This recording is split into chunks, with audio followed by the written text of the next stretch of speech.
What's going on, guys? Hopefully you're keeping your muffler bearings greased and your blinker fluid level at the top.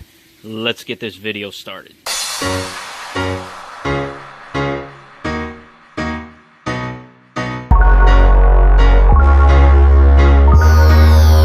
Okay, so today I got a box. Yes, what it is. What is it? And yes, it's an OBS part that I've been wanting to do for a while now. Oh yeah, what is it? What is it? Oh yeah! Yeah, here we are. Check it out, kitty. Check it out, check it out, check it out. Oh yeah. 3-inch downpipe from the turbo. Big swinging dick edition. Check it out, check it out. Oh, I've been wanting to do this for a while. Oh yeah. Oh, it's gonna sound beautiful. Just got it in the mail today.